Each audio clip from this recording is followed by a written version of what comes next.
Welcome back to Newsnight. Well, let's take you back to our top story tonight. The State House of Assembly in Rivers State has declined to honor an invitation from Governor Fubara for a meeting aimed at resolving the crisis. Separately, the chairman of the Rivers State Independent Electoral Commission and his commissioners have refused to appear before the House for the second time to answer questions on the use of funds allocated for local government elections. And in response, the House has issued a warrant of arrest on the chairman. All right, let's cross live to the Rivers State capital, Port Harcourt, and speak to Leloonu Nwabubasa, who is a former commissioner for employment generation and economic empowerment. That's yours. Thank you so much for joining us on the news tonight. Thank you very much, Ngozi. If you can hear us clearly, my first question to you would be, I mean, as a stakeholder, a former commissioner, someone who lives in the state, have you seen enough commitment from both sides to inform that they are interested in a peaceful resolution to this crisis at hand?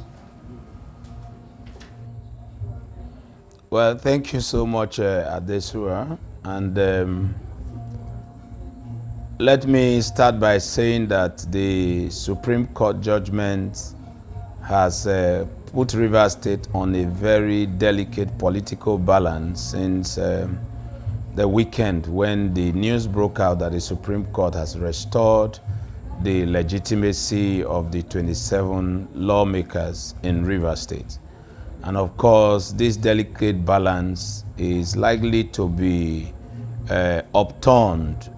That equilibrium may be lost if the gladiators in this matter and the principal actors do not act solely in the interest of Rivers State. I agree to the fact that the House of Assembly has extended invitation to the governor, giving him a 48-hour ultimatum to appear before them and represent the budget as directed by the Apex Court. And in return, the governor has also invited the Assembly to meet with him. Well, at this point, it is difficult to tell whether there's enough commitment on both sides to see to the fact that a truce. But there are gestures to show that the governor actually wants peace and wants to come to terms with the fact that whether he recognized these lawmakers yesterday, that's a bygone issue. He is committed to implementing the judgment of the Apex Court. And I expect that at this point, there should be a lot of emissaries that can be used to entreat both sides to see to the need that there should be a sit down on a round table. Probably in my suggestion, I would have felt that the governor should have personally invited the leader or the Speaker of the House of Assembly and probably a few of his principal officers to indeed, first of all, discuss the way forward before even involving the generality of the Assembly. And at the same time, I also would have loved the Assembly to advise themselves on issuing ultimatum. You know, there's a way you issue ultimatum and it simply means there are drums of war. And of course, those on that side that are preaching impeachment as the only option or the governor should resign. These are some of the things that are not expected in the very uneasy calm situation that we are in Rivers State today. So I expect more commitment from both sides, probably first of all, using emissaries to place their terms. In every negotiation, there could be people that can start the negotiation before a face-to-face meeting. And so these are some of the things. So we expect that in the coming days, more of this kind of meeting, except through the back channel, should occur so that we can all come to the table where the both parties will begin to see Rivers State as either the main beneficiary or, of course, the victim in case of any breakout of crisis.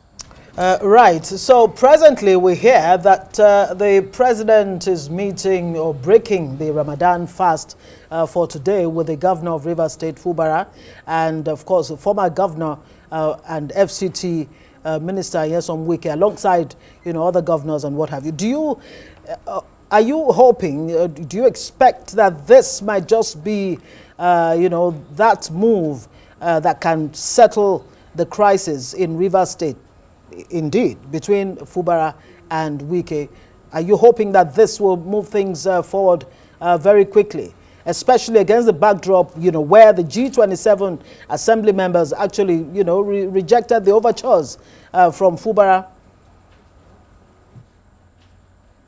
Well, clearly, the president can do a lot to douse the tension, and the president too can do a lot to see to the fact that some kind of truce is achieved. First of all, he has the capacity because the principal actor is a minister in his government, is appointee. And of course, as an appointee of the president has all the rights to speak to the former governor of Rivers State, who is now FCT minister, to sheath his sword. Everybody knows that he is the major gladiator in this fight. At the same time, he also has the capacity to advise the governor to begin to see how he can midwife a kind of conference between himself and the now 27 lawmakers, as affirmed by the Apex Court. And this all can be done, of course, in the interest of the state. From the body language of the governor, I think he's ready to stoop to conquer, because in this wise, it is Rivers people that will have the victory. And of course, that meeting, there could be a lot of expectations, because I'm sure that meeting was not initiated by the president himself. A lot of people must have reached the president through other channels, and then that meeting, we have a lot of expectation from the president. He has the capacity to do so. Yes, but some will say that the president already intervened in the early stage of this crisis, and nothing much or nothing had come out from his intervention. So why should he intervene again? That's a school of thought at the moment. But I wanted to ask you, because you did mention that Rivers State could be at the receiving end of all of this crisis as the victim. Tell us, how real are the threats of risk to political and economic disruptions in Rivers State at the moment? Because we hear of threats of impeachment, like you alluded to. On the other hand, there are threats to disruption of oil production in the state. How real are these threats?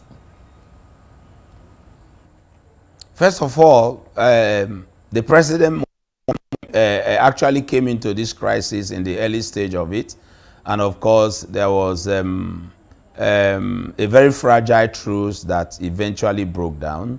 And of course, in his breaking down of that truce was, of course, the side, because I'm aware, to the much I can remember, that the governor had returned from Abuja and withdrew his cases against the lawmakers from court.